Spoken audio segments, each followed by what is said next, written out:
અમને ટ્રેકર કહેતા હતા કે ભાઈ એક જગ્યાએ 13નું પ્રાઇડ છે અને એક 7નું છે, બે ક્યારેય ભેગા નથી થતા. એ દરિયા કિનારે સૂત્રાપાડા પાસે એક છોકરીને મારી નાખી છે. એશિયાટિક લાયન અને આફ્રિકન લાયન બે એક જ છે.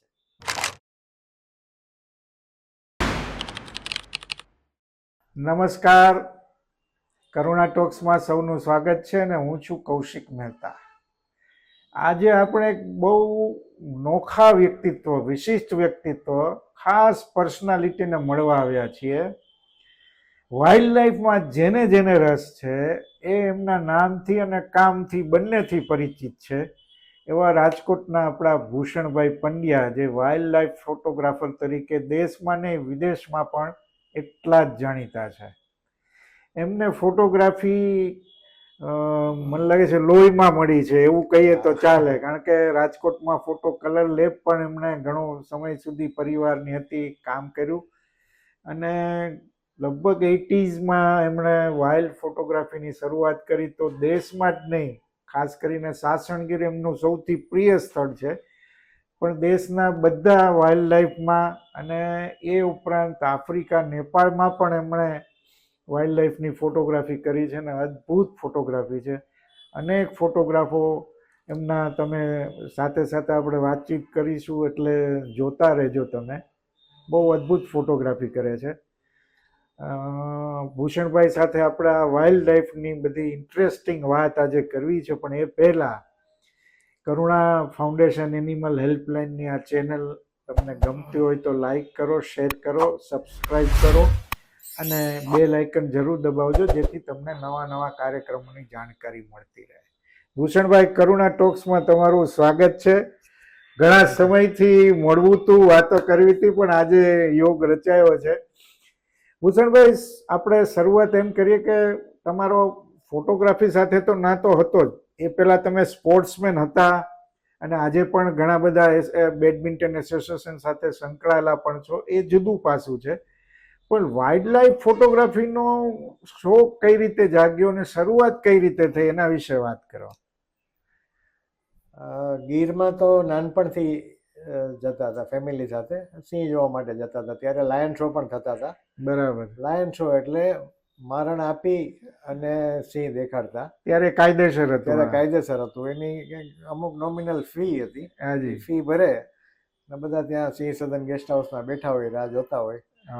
અને જેવું લાયનનું ટ્રેકિંગ થાય એટલે મેસેજ આવે એટલે બધા ત્યાં જાય અને પછી બેટ આપીને બધાને સિંહ દેખાડતા. એ નાનપણથી ઘણી વખત જોતા, પણ ત્યારે હું ફોટોગ્રાફી નહોતો કરતો. ઓકે. ગીરમાં ફોટોગ્રાફી નહોતો કરતો. અહીંયા તો કરતા હતા. મારા ગ્રાન્ડફાધરનો, મામાનો સ્ટુડિયો હતો. ફોટોગ્રાફી નાનપણ પ્રોફેશનલ ફોટોગ્રાફી તો ત્યારથી કરતા હતા. હા, બરાબર. પણ બહાર જઈએ ને ફરવા માટે ત્યારે એમ થતું કે આ થોડું કંઈ કામ કરવા માટે કે ફંક્શન કરવા માટે કેમેરો ઘરે મૂકીને જતા. બરાબર.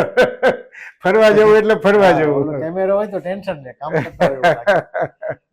એટલે ગીરમાં ત્યારે ખાસ ફોટોગ્રાફી નહોતા કરતા. સ્કૂલના પ્રવાસમાં જાય ગિરનારમાં કે એમાં ત્યારે કરેલી. હાજી હાજી. પછી એ હું 65-66ની આજુબાજુ વાત કરું છું. સૌથી પહેલા મેં સેન્ટ મેરી સ્કૂલમાં હતો ત્યારે, 5મા-6ઠા ધોરણમાં. જી. ત્યારે સૌથી પહેલા ફોટો પાડેલો. ઓહો, ઓકે. અને ત્યારે તો એવું હતું કે આખા ક્લાસમાં કેમેરા હોય તો એક ખાસ નજરથી સ્ટેટસ થઈ જાય. ઇવન અમારા સાથે ટૂર ગાઈડ અમારા ટીચર હતા, એ પણ બહુ માનથી જોતા કે આની પાસે કેમેરો છે. ક્યાં વાત. પછી છેલ્લે ગિરનારમાં એક રોલ મને ચડાવી દીધો હતો. પછી મને બીજું કે આથી વધારે કંઈ કરતો નહીં, વાપરે છે. એટલે ગ્રુપ ફોટો પાડ્યો ક્લાસનો. ત્યારે મને એટલું ટેન્શન હતું કે જો ફોટો બરાબર નહીં આવે, કારણ કે ત્યારે નેગેટિવ ઉપર હતું બધું. બરાબર. અને ફોટો જો બરાબર નહીં આવે તો મને જેટલું રિસ્પેક્ટ આવ્યો છે એના કરતાં વધારે બધા ગાળો દેશે.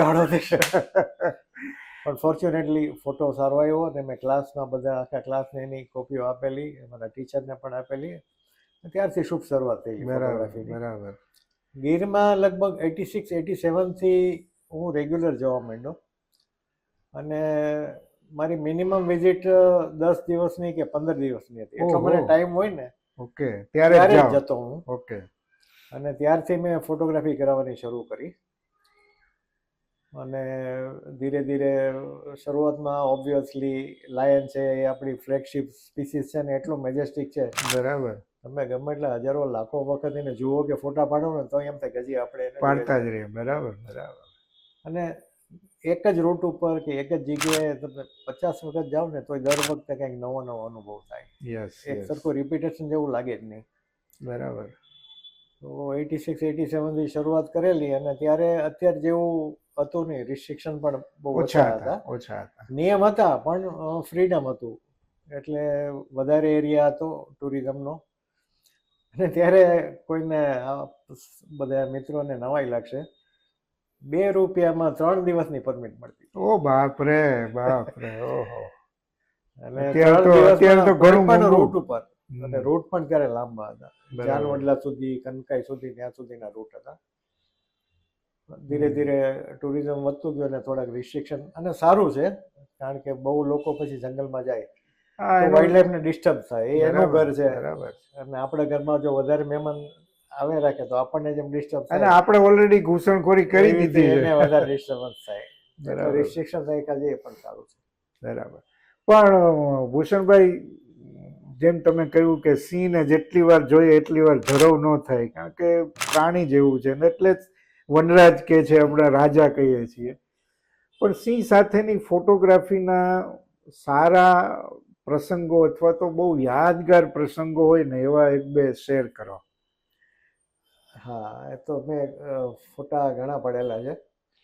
અને એક એક ફોટો જોઉં ને અત્યારે પણ તો ત્યારે મને આજે 25 વર્ષ પહેલાનો ફોટો હોય ને પણ આખું એની આખી ફિલ્મ દેખાય, સ્લાઇડ શો વાહ, દેખાય કે શું વાહ. હતું, કેવી રીતે, કઈ સિચ્યુએશનમાં પાડેલો.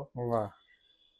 એમાં અમુક પ્રસંગ કહું એના હિસાબે એ ફોટા રેર બનેલા, યાદગાર બનેલા. એક જી. બહુ સૌથી વધારે પોપ્યુલર મારો ફોટો થયો છે એ મને ડોક્યુમેન્ટેશન કરવા માટે ફોરેસ્ટ ડિપાર્ટમેન્ટે સજેસ્ટ કર્યું હતું. ઓકે. એટલે ડિપાર્ટમેન્ટમાં સિંહના ફોટા હતા પણ મેનેજમેન્ટ પ્લાન માટે બીજી એક્ટિવિટીઝ ઘણી બધી ગીરમાં થાય છે. લગભગ 42-46 જેટની ઓકે. વાઇલ્ડ લાઈફ મેનેજમેન્ટની એક્ટિવિટીઝ થાય છે. બરાબર. કદાચ વર્લ્ડમાં હાઈએસ્ટ એક્ટિવિટીઝ થાય છે. ઓકે. એનું ડોક્યુમેન્ટેશન કરવાનું હતું. તો એના માટે મારે દર 15 દિવસે એક વિઝિટ કરવાની હતી. અને લગભગ મેં 3.5 વર્ષ સુધી કન્ટિન્યુ એ કરેલું. મને 24 કલાકની પરમિટ આપેલી. બરાબર. અને જે એક્ટિવિટીઝ થતી હોય, પાણીને આપણે આર્ટિફિશિયલ વોટર હોલ બનાવે છે, પછી ફાયર લાઇન કરે છે, એટલે રોડની આજુબાજુ 8-8 મીટરમાં કંટ્રોલ ફાયરથી હા હા હા. ચોમાસા પછી એને સળગાવી નાખે ઘાસને. એટલે એક્સિડન્ટલી જો આગ લાગે તો ત્યાં અટકી જાય. અટકી જાય. અથવા તો કોઈ બરાબર. ટુરિસ્ટની ભૂલથી લાગે તો ત્યાં આગ ન લાગે. પછી એવી ઘણી બધી બીજી એક્ટિવિટીઝ થાય છે. તો એમાં એક વખત તો ડોક્યુમેન્ટેશન અમારો એ ટૂર પૂરી થતી હતી ને તો ત્યારે મહેશ સિંઘ સાહેબ ડેપ્યુટી કન્ઝર્વેટર હતા. ઓકે. હું ગેસ્ટ હાઉસમાંથી રૂમ ખાલી કરી, ચેકઆઉટ કરી અને લગેજ બધો ગાડીમાં મૂકીને એમને મળવા ગયો બ્રીફ કરવા માટે. બરાબર. કે ભાઈ આટલું વસ્તુ આ ટ્રીપમાં થઈ છે. તો મને એને બેસાડ્યો. ઓકે. મને કે બેઠો ભૂષણ. પછી અમે થોડી વાતચીત કરી.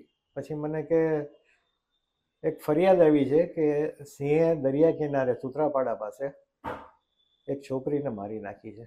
ઓહ. તો શું કરવું જોઈએ? આ 96ની વાત છે, બરાબર. ડિસેમ્બર 96. ઓકે.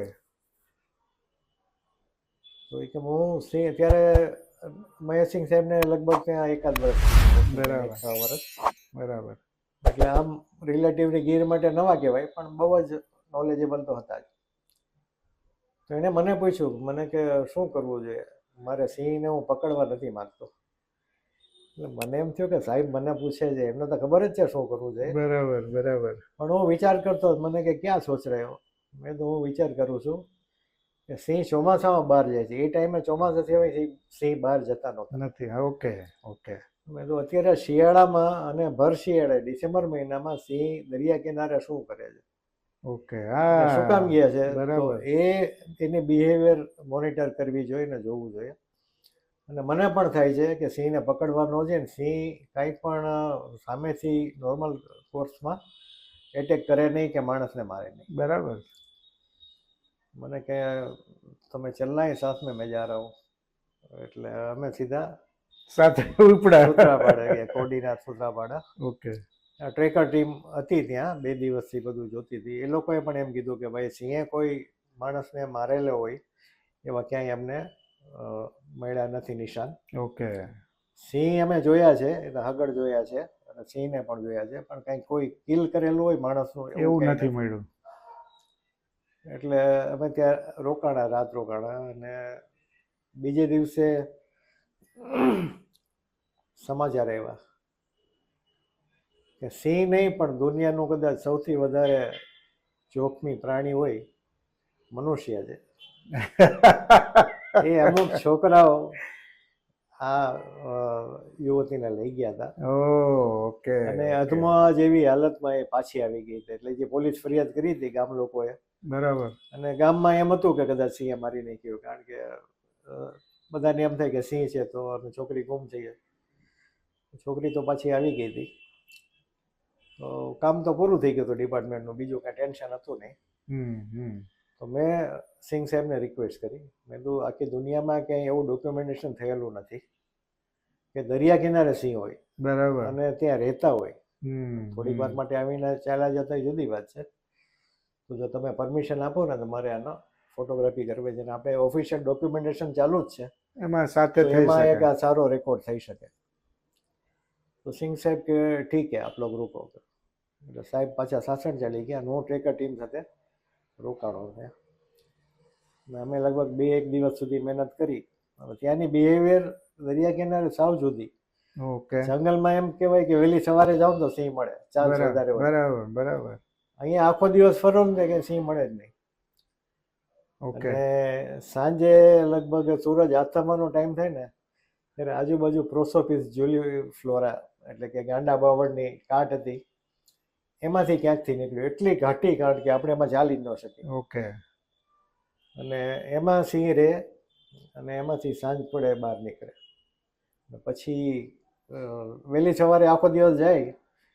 એક તો એ રેતીમાં ચાલવાનું ઘણું બધું, બરાબર. અને આ બધા કેમેરાની ઇક્વિપમેન્ટ લઈને. અને શિયાળો તો બપોરે તો એકદમ ગરમી લાગે, બફારો લાગે, અને બાવળમાં અને બધી ચાલવાનું પણ ડિફિકલ્ટ હતું. પણ ત્યાંના ટેકર એટલા બધા મહેનતુ અને એટલા હોશિયાર, એ કહી દે કે આ દિશામાં ગયા છે. બાકી તો એટલો મોટો એરિયા આપણને મળે જ નહીં, ખ્યાલ જ ન આવે. એટલે સાંજ પડે ને એ એરિયામાં મેં ગોતતા હોય ત્યારે સિંહ મળે. વાહ વાહ. તો અમે ત્યાં એક મેલ ફિમેલ, એના 2 કે 3 બચ્ચા હતા, એ જોયા. રાત્રે એના ફોટા પાડ્યા. બીજી દિવસ સવારે વહેલી સવારે સિંહનો મેલનો ફોટો પાડ્યો સરસ લાઇટમાં. પણ પાછળ બેકગ્રાઉન્ડમાં પાણી આવે ને એવો ફોટો નહોતો પડતો.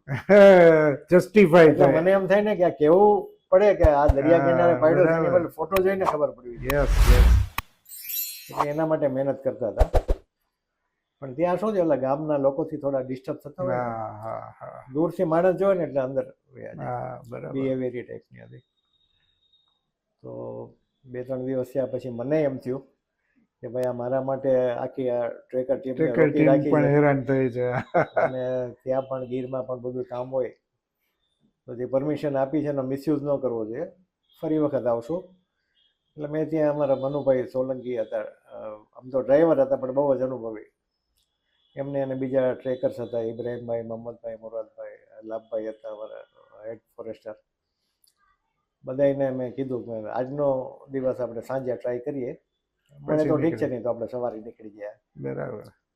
એ જ સાંજે સૂરજ આથમો અને એક શિયાળ ત્યાંથી દરિયા કિનારેથી નીકળ્યો, લટાર મારવા.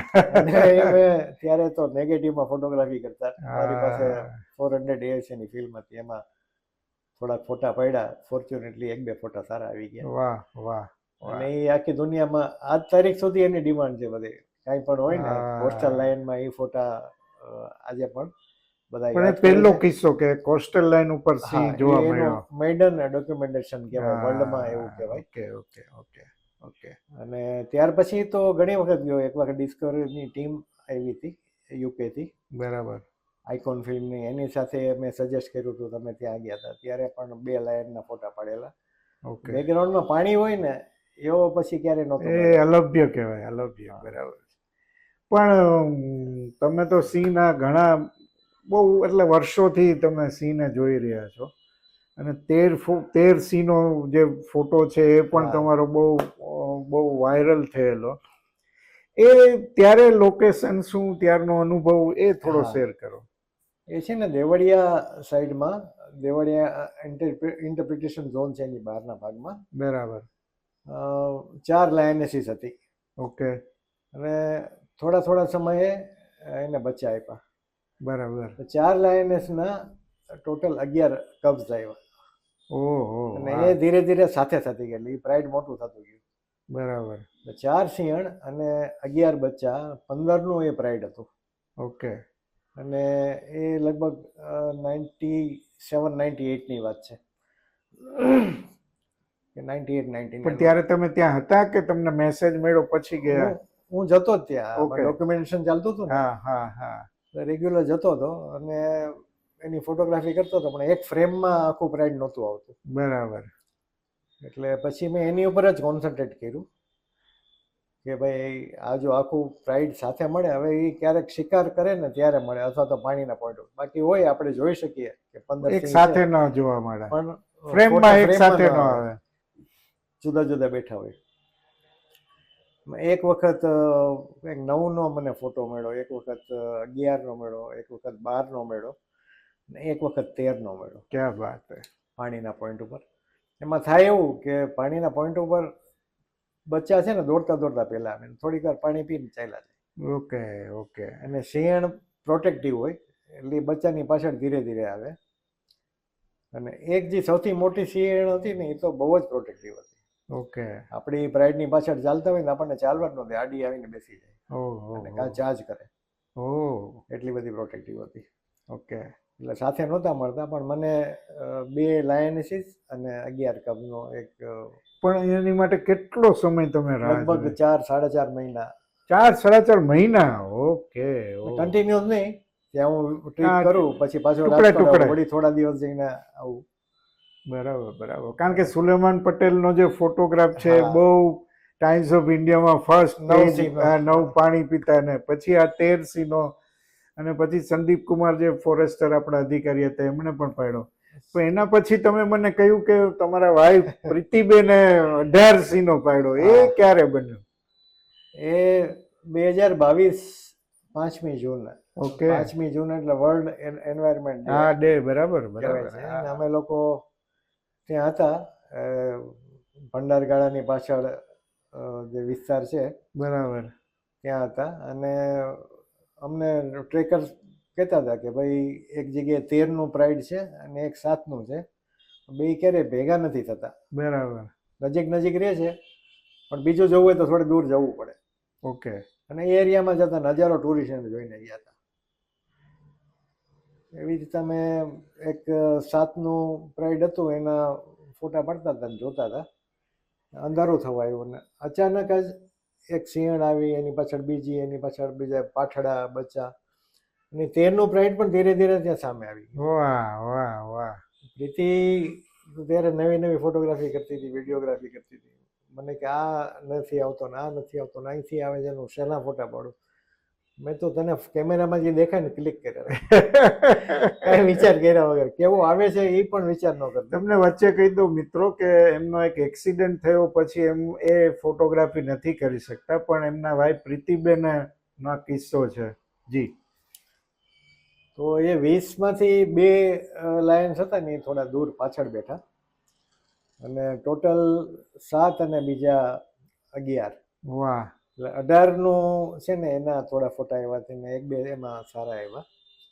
અને એ અત્યારે એક જ ફ્રેમમાં વધારે લાયનસ હોય ને તો એનો કહી શકાય કે 2022 જૂનથી અત્યારે એ રેકોર્ડ છે. It's an record. અને ત્યારે પ્રીતિને તમે કાંઈ કીધું જ નહીં, અમે પાછા જતા હતા સાસણ, ત્યારે મેં કીધું પ્રીતિ ત્યાં વર્લ્ડ રેકોર્ડ કર્યો છે. ક્યાં બાત હે. વાહ ભાઈ વાહ. બહુ સરસ. પણ એટલે જંગલમાં સરપ્રાઇઝીસ તો હોય જ છે. એકદમ. પણ એ ટાઈમે ઇવેન્ટ્સ થતા હોય છે, પણ એ ટાઈમે કોઈ ત્યાં હોય અને રેકોર્ડ થઈ શકે એવું ઓછું બનતું હોય એટલે આપણને વધારે રેર લાગે. હા, રેટ લાગે. એવો એક નેચરલી. બીજો ઇન્સિડન્ટ જી. ટૂંકો છે, આપણને ટૂંકમાં જણાવું કે લગભગ 92 કે 93ના જૂનમાં 15 જૂને એટલે સેન્ચુરી બંધ થવાનો છેલ્લો દિવસ, પછી બરાબર. ચોમાસા માટે બંધ હા, થઈ જાય બંધ 16 થઈ જાય. તારીખથી. તો હું ને રોહિતભાઈ વ્યાસ અને મારા એક બીજો કઝિન છે ચૈતન્ય, અમે એક જગ્યાએ હતા. ત્યાં એક ભેંસનું મારણ હતું ઓકે. અને એક નાનું પ્રાઇડ હતું ત્યાં હતો. અમે આગલે દિવસે સાંજે પણ એની ફોટોગ્રાફી કરેલી. ત્યાં અમે પહોંચ્યા ને તો એક ક્રોકોડાઇલ મરેલી છે ઓહો. ભેંસની બાજુમાં, અને એને ઉપરથી બાજુમાં છે ને ઉપરથી અહીંથી એને બટકું ભરી, ને ક્રોકોડાઇલની સ્કીન તો એમ કહે છે કે એટલી બધી હાર્ડ હોય, ઘણી વખત એને ગોળી પણ અહીંથી ન લાગે. બરાબર.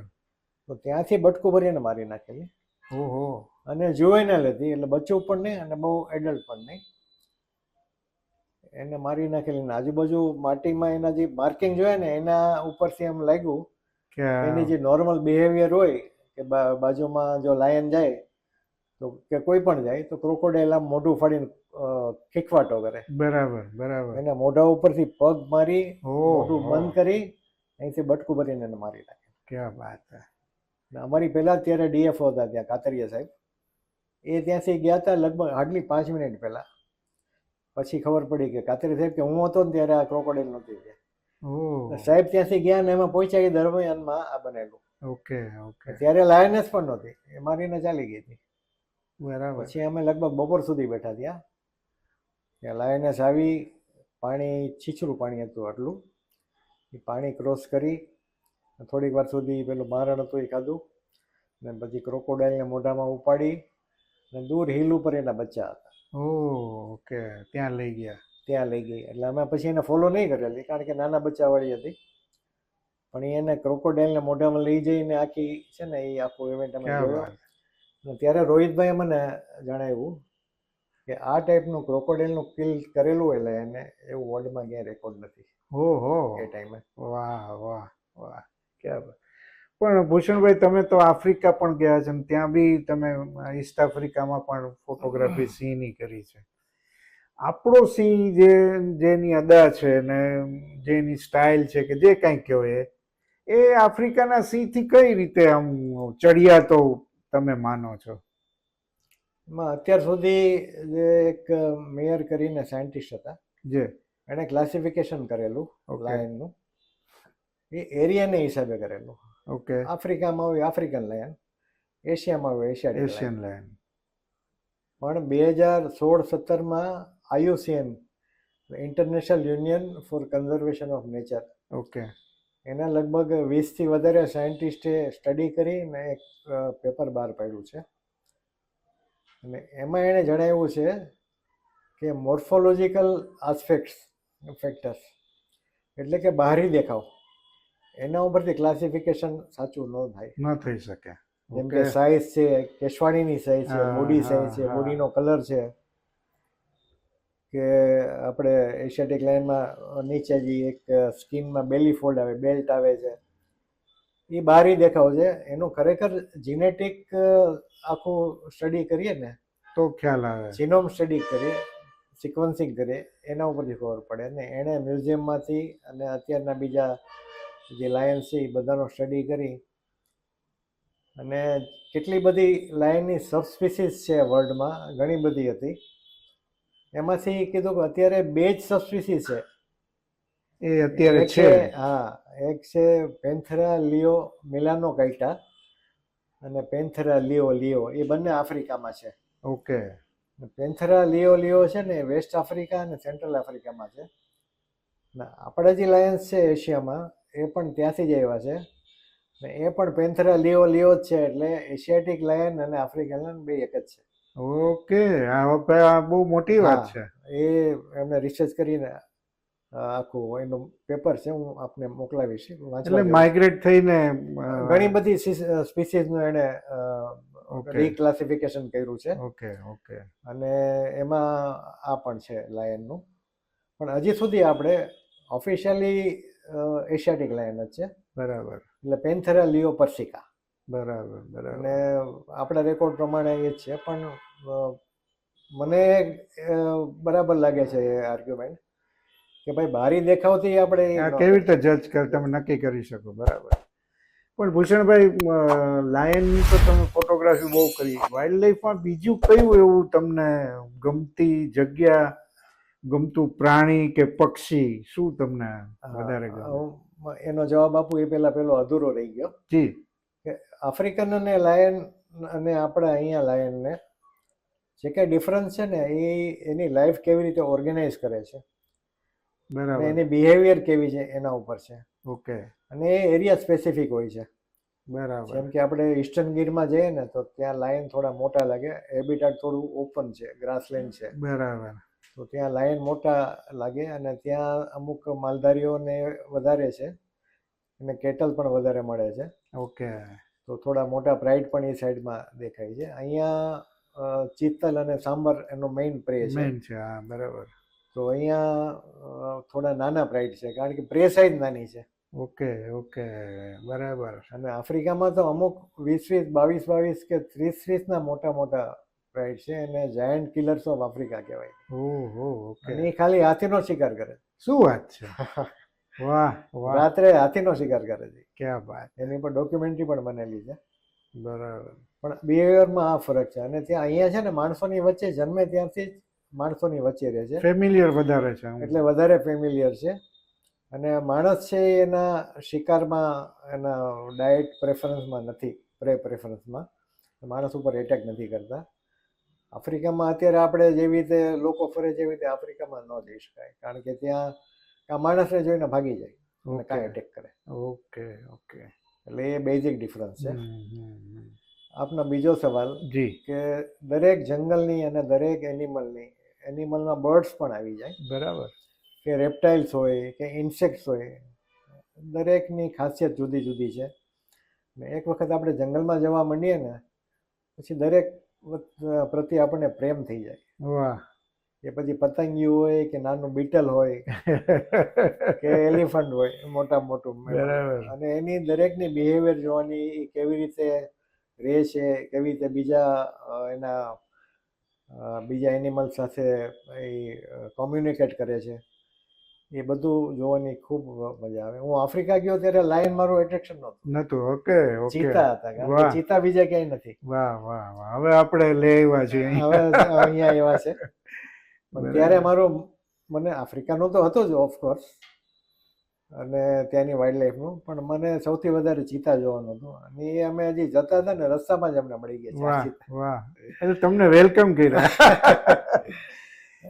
પણ ભૂષણભાઈ, એક મને આખરી આપણે વાતનો અંત લઈએ પહેલા કે ફેમિલિયર તમે કહ્યું આપણે ત્યાં વધારે સિંહ, તો જે આ માલધારી સિંહનો જે સંબંધ છે અને હવે માલધારી ઘટી રહ્યા છે, એની શું અસર સિંહ અથવા તો એની લાઈફસ્ટાઈલ ઉપર થઈ રહી છે?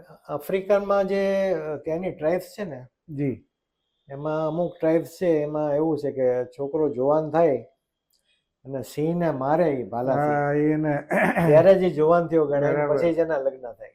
એકદમ એક ટ્રેડિશન છે. હા હા, બહાદુરીનું પ્રતીક. બહાદુરીનું છે. એટલે ત્યાંના લોકો, ટ્રાઇબ્સ અને સિંહ વચ્ચેના રિલેશન છે ને એ સારા ન કહેવાય, બરાબર, દુશ્મન કહેવાય ને એવા છે.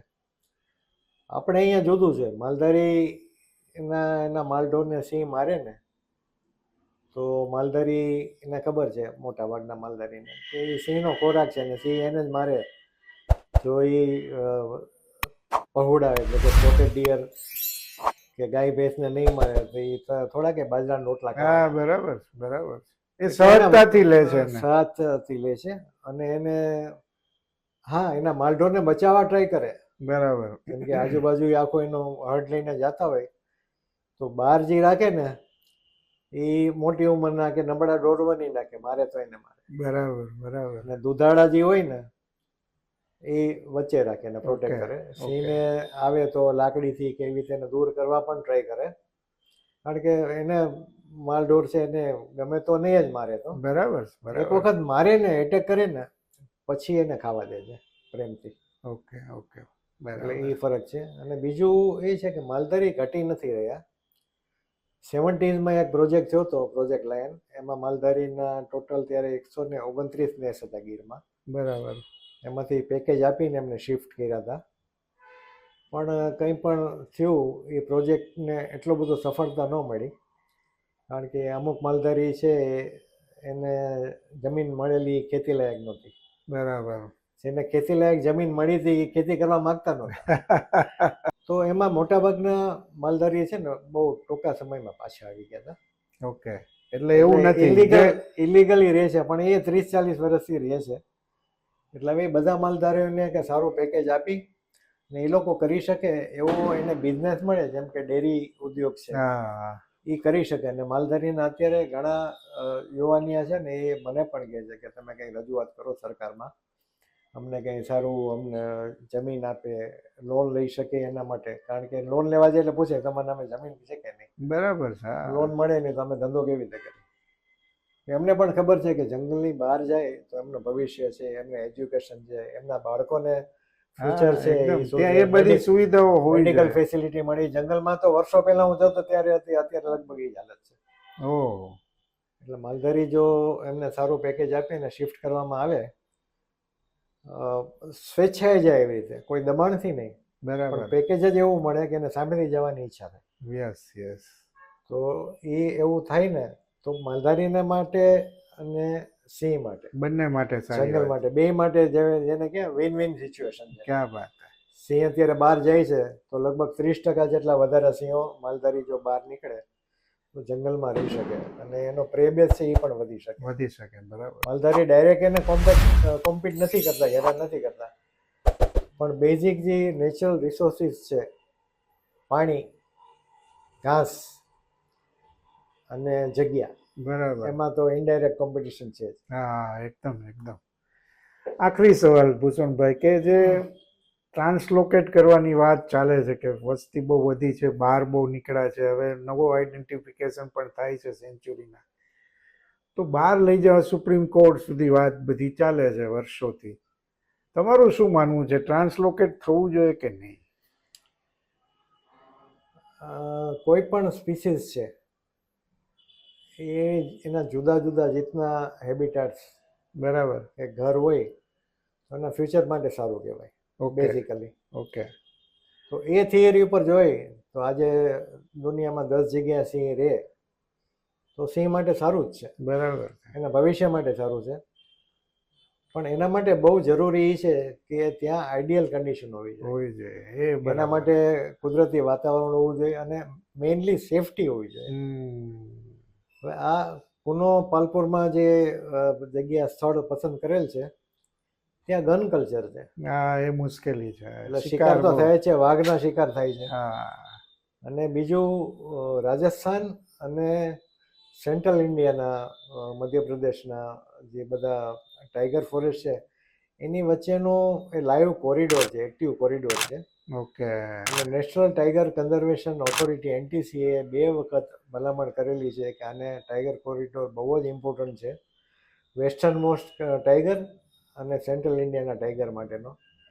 તો એને પ્રોટેક્ટ કરવો જોઈએ ટાઈગર માટે. ક્યાં વાત. હા, બરાબર. અને બીજું ટાઈગર અને લાયન છે ને, કોર્ટમાં તો અમુક એક્સપર્ટ્સે એવું જવાબ આપ્યો છે કે વર્ષો પહેલા રહેતા હતા, આજે રહી શકે, પણ એ માની શકાય એવું નથી. બરાબર. એ એપેક્સ પ્રીડેટર છે, એક તલવારમાં બે મ્યાન ના રહી શકે. એ એકબીજાને મારી નાખે ત્યાં સુધી ઝઘડો કરે. એટલે આ સેફટી નથી ત્યાં. એટલે બેસ્ટ વે એ છે કે ગુજરાતમાં જેટલું તમે આઈડેન્ટિફિકેશન કરી શકો એટલું વધારે સિંહ માટે. અને બીજું હવે ચિત્તા ત્યાં આવ્યા છે, એટલે જે લોકો લાયનને ટ્રાન્સલોકેટ કરવાની ફેવર કરતા હતા મોટા ભાગના, હવે એ લોકોએ ચિત્તાનું કરેલું છે. ચિત્તા ઓલરેડી આવી ગયા છે. હવે એ જ કહે છે કે જ્યાં સુધી ચિત્તાની 2 જનરેશન ન થઈ ત્યાં સુધી અમે લાયન માટે. ઓકે. બહુ સરસ ભૂષણભાઈ, બહુ આનંદ થયો તમારી સાથે વાત કરવાનો. તમારા વાઇલ્ડ લાઈફના અનુભવો બહુ ઇન્ટરેસ્ટિંગ છે, તમે અમારી સાથે શેર કર્યા. બહુ ખૂબ આભાર તમારો કરુણા ટોક્સ તરફથી. Thank you. મને કૌશિકભાઈ આ કરુણા ફાઉન્ડેશનનો છે ને, હું એના સમાચાર મળે છે. હાજી હાજી હાજી હું હાજી. ખૂબ જ બહુ જ મને અંતરથી આનંદ થાય છે. હજી કામગીરી કરે છે કરુણા ના ફાઉન્ડેશન બહુ જીવદયાની. મૂંગા પ્રાણીઓ માટે. હાજી એમાં હાજી હાજી કબૂતરથી માંડીને કોઈ પણ હોય એકદમ. એટલું સરસ 24 કલાકની કામગીરી થેન્કલેસ જોબ છે અને એટલું હા. સરસ કરે છે. અને હું આપને બધાને ખૂબ જ મારી Thank you. શુભેચ્છા આપું છું. થેન્ક યુ જી. અને મારે જેવું કંઈ પણ કામકાજ હોય તો જણાવજો. Thank you. આભાર આભાર આભાર.